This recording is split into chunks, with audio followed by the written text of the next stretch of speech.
In May 1974, the calm atmosphere of a small Florida neighborhood was shattered by the sound of gunfire. Despite witness statements, the case went cold for decades. Freddie Farah was born in 1940. At the age of 34, he had already established a stable and meaningful life for himself. He was married to Nadia Farah, the woman who shared in his dreams and stood beside him through the ups and downs of life. Together, they built a loving home and were blessed with 4 children, each of whom he adored deeply. His family meant everything to him, and those who knew him described him as a caring and dependable husband and father. Freddie was also a hardworking man, dedicated to providing for his loved ones. He owned and managed the Grand Park Food Store, a small but popular convenience store located at 2361 Kings Road in Jacksonville, Florida. Everything in Freddie's life seemed to be moving forward peacefully. His business was steady, his family life was filled with love, and his future appeared bright. But beneath that calm surface, fate had something unimaginable in store. Freddie had no idea that a terrible danger was slowly approaching.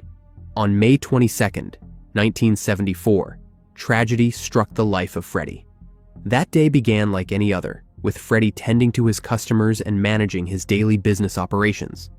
However, the calm routine was abruptly shattered when an unknown suspect entered the convenience store and demanded money from him. What started as a robbery quickly escalated into a violent encounter that would end in heartbreak. As the confrontation unfolded, Freddie moved away from the cash register, attempting to comply or perhaps diffuse the tension. The assailant then moved in front of the counter, closing the distance between them. Without hesitation, the suspect pulled out a firearm and opened fire, striking Freddie. The police were quickly dispatched to the scene following reports of the shooting. Emergency responders arrived promptly and found Freddie gravely injured. Despite their immediate efforts, Freddie's condition was critical. He was rushed to the hospital in hopes that his life could be saved, but sadly, his injuries proved too severe. Freddie was pronounced deceased, leaving behind his wife, children, and a devastated community mourning the sudden loss of a man known for his kindness and dedication.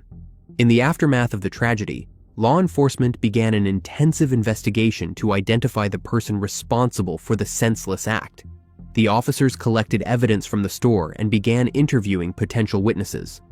One witness who had been inside the store during the incident reported hearing the suspect shout, "Give it to me," or "This is a holdup," moments before the shooting took place.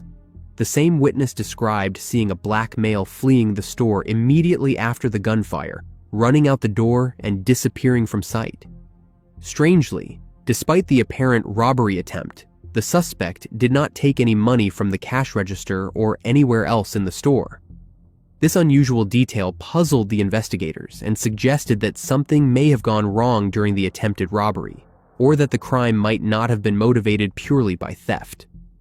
The investigators had very little to work with beyond a few fingerprints collected from the crime scene and the witness statements recorded at the time.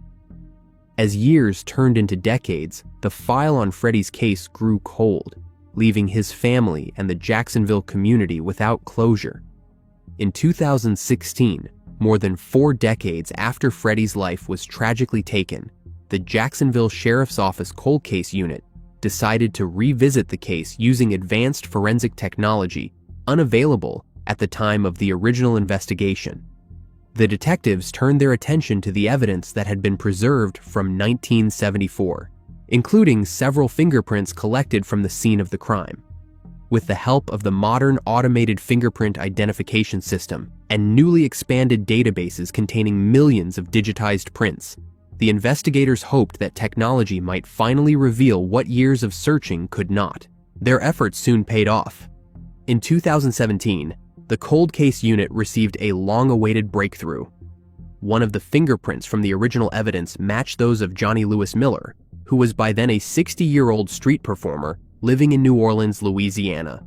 Miller's fingerprints were already stored in the system due to prior unrelated arrests, and it was this digital trail that finally linked him to this case. In May 2017, Miller was arrested in New Orleans under an out-of-state warrant for second-degree slaying and attempted armed robbery.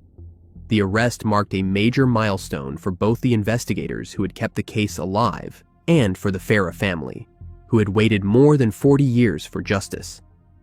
During police interviews, Miller reportedly admitted to being involved in the fatal robbery attempt, though he did not provide full details about the incident. His partial confession later became part of a plea negotiation. In April 2018, Miller agreed to plead guilty to a lesser manslaughter-type charge rather than face a full trial for slaying. As part of the plea agreement, his sentence was set to time served, which amounted to the 344 days he had already spent in jail since his arrest. This legal resolution, while controversial to some, finally brought an official close to the decades-old case. A unique aspect of the plea deal required Miller to meet directly with members of the Farah family.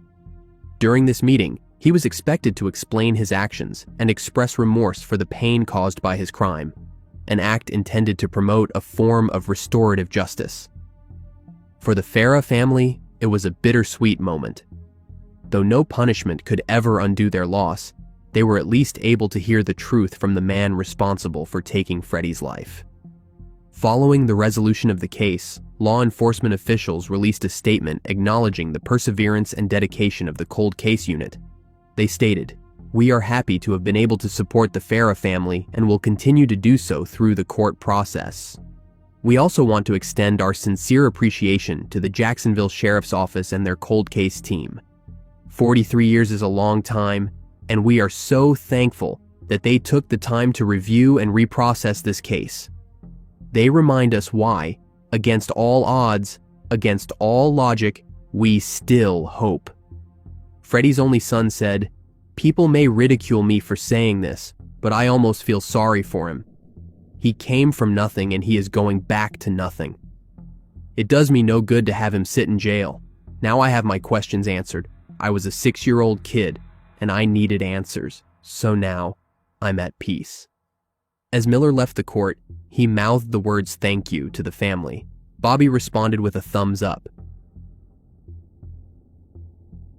In May 1998, a building manager in the San Francisco's Diamond Heights neighborhood uncovered a horrifying scene. Despite numerous leads and interviews, the case went cold. Lisa Christine Valdez was born on September 6, 1961, in San Francisco, California. As an adult, Lisa pursued a career as a computer programmer. Outside of work, Lisa cherished spending time with family. One evening, she decided to host a small dinner party at her Diamond Heights condo. The gathering was intimate, just Lisa, her mother, and her mother's boyfriend enjoying each other's company over a quiet meal. For Lisa, it was another opportunity to celebrate the closeness she held dear. A simple night meant for good food and warm conversation. But as the evening unfolded, an unseen danger loomed on the horizon. On May 20th, 1998, the building manager of Lisa's condo made a horrifying discovery. After investigating a foul odor coming from her unit, he noticed that the door was slightly open and decided to check inside. What he found would shock the entire community. Inside the home, the authorities soon confirmed that Lisa was deceased, her body showing signs that she had been lifeless for several days. The scene was brutal and chaotic, suggesting a violent struggle and a frenzied attack. Lisa had been stabbed more than 20 times in her upper body and face, the sheer number of wounds revealing the level of rage behind the assault. She also bore defensive injuries on her hands, indicating that she had fought desperately for her life. Because of the advanced state of decomposition, the investigators could not determine whether she had been indecently assaulted. The bedroom was soaked in blood, especially on the mattress and pillows, testifying to the savagery of the crime. Adding to the disturbing nature of the scene, Lisa's long hair had been cut, leading the investigators to believe the perpetrator may have taken it as a trophy. As the investigation began, Lisa's mother provided critical information to the authorities. She told them that she had last seen her daughter on the night of May 16th, when Lisa hosted the dinner party for her and her boyfriend.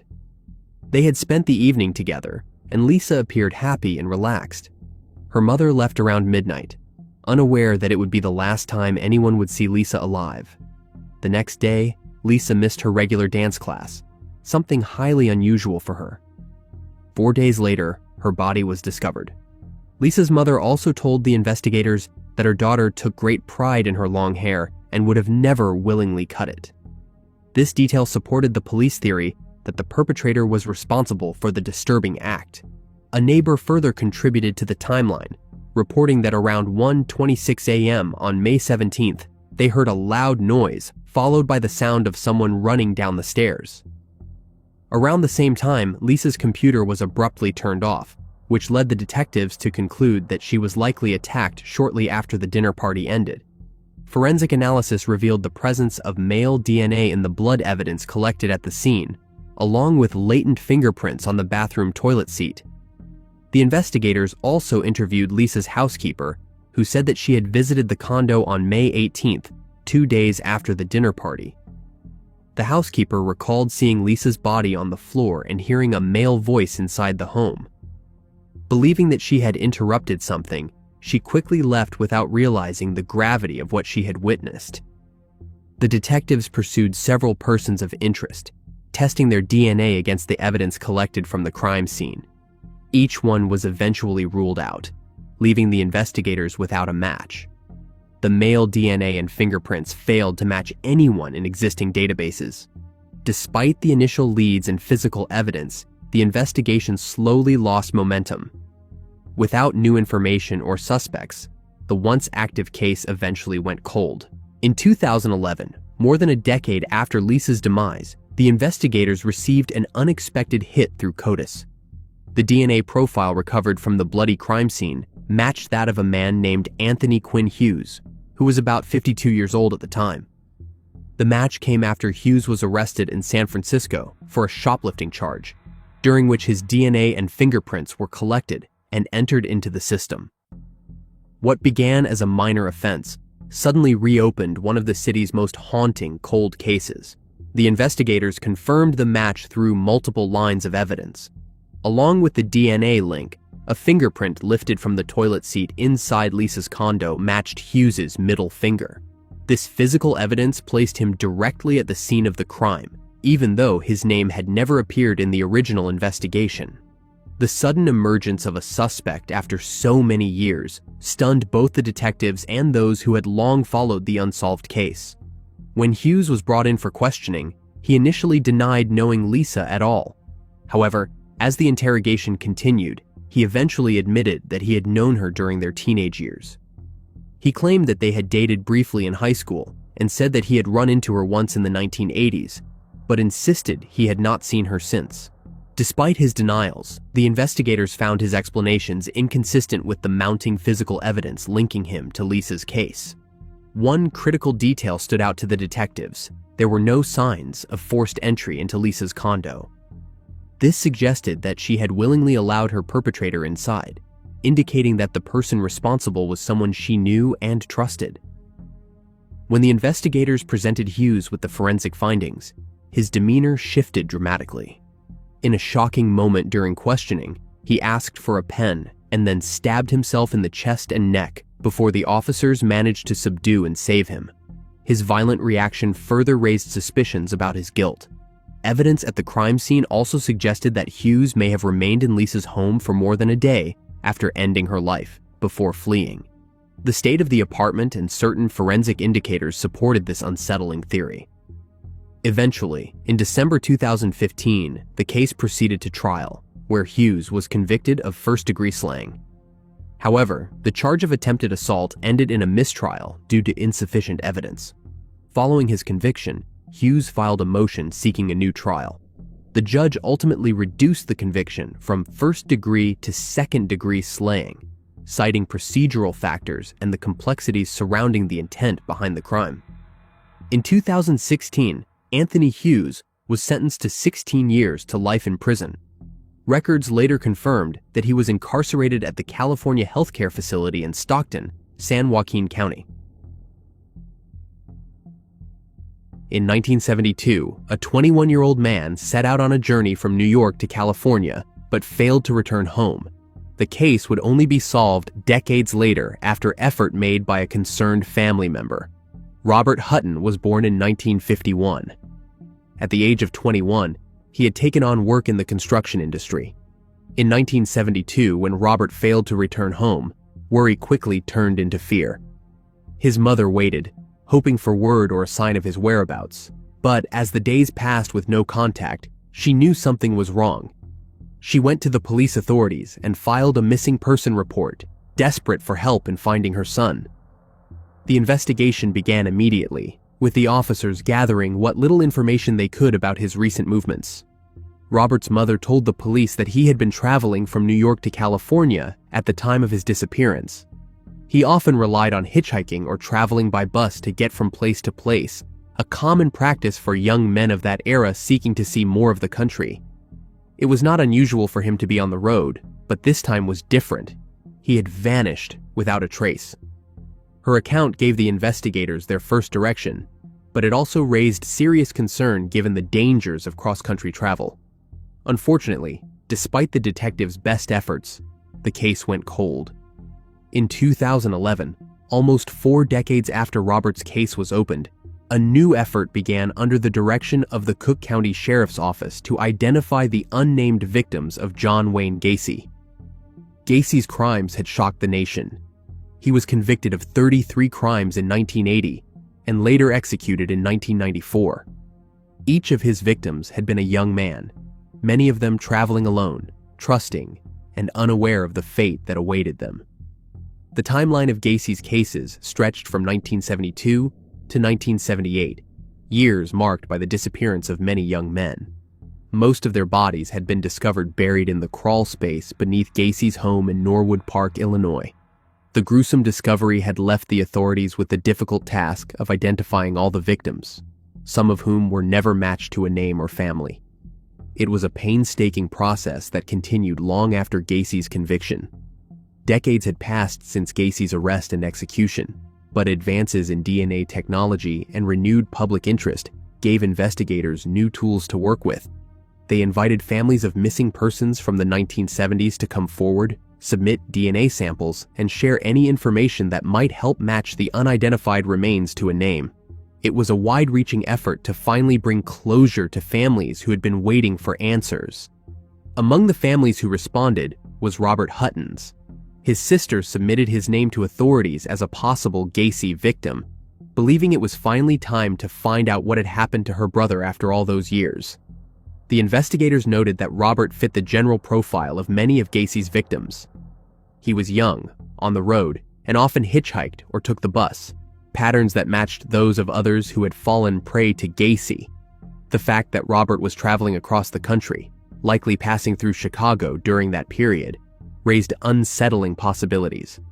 The more the authorities looked into it, the more it seemed plausible that Robert's disappearance might be connected.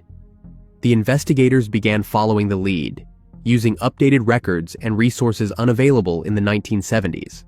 Their search led them to a man named Robert Hutton, living in Colorado, who shared the same basic identifying information as the missing young man.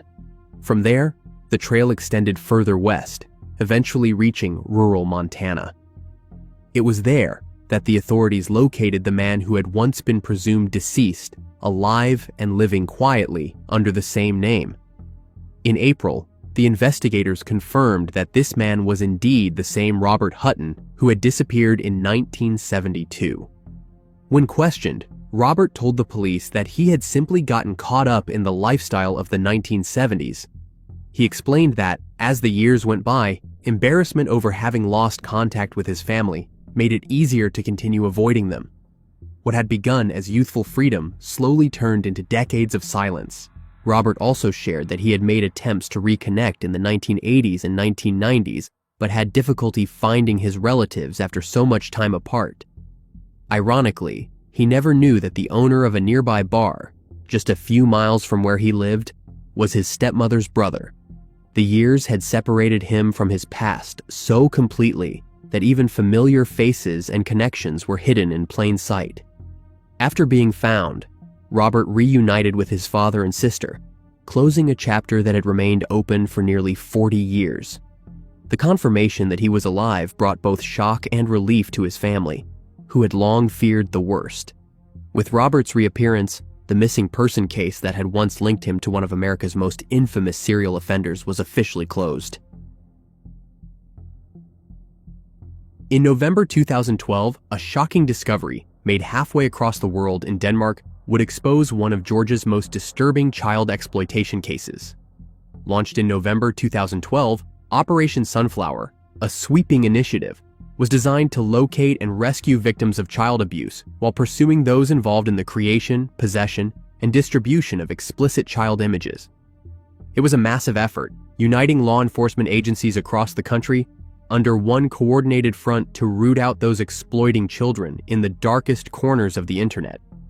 Operation Sunflower was itself an extension of an even larger ongoing effort, Operation Predator, a Homeland Security investigations initiative created to protect children from predators. This nationwide campaign sought to track down offenders who not only consumed or shared illegal material, but also those who traveled internationally to engage in acts with minors, participated in child trafficking, or reoffended after prior convictions. Through these interconnected operations, federal agents worked tirelessly to expose individuals using advanced digital forensics and coordinated intelligence sharing to dismantle online networks of abuse. In November 2012, when the Danish authorities stumbled upon a chilling discovery during an unrelated explicit child images investigation. While examining a seized computer, they uncovered a series of disturbing images depicting the abuse of 2 children by an unidentified man. The images were immediately forwarded to the U.S. Immigration and Customs Enforcement's Cybercrime Center, which serves as a global hub for tracking and identifying perpetrators of online child exploitation. Analysts at the center meticulously examined the files and determined that the images had been produced in Georgia, leading them to alert Homeland Security investigations agents in Savannah. The Savannah office quickly took action.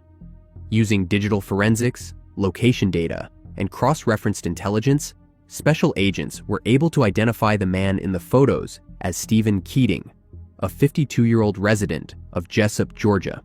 Within 24 hours of that identification, HSI, along with federal, state, and local law enforcement partners, executed a search warrant on Keating's home.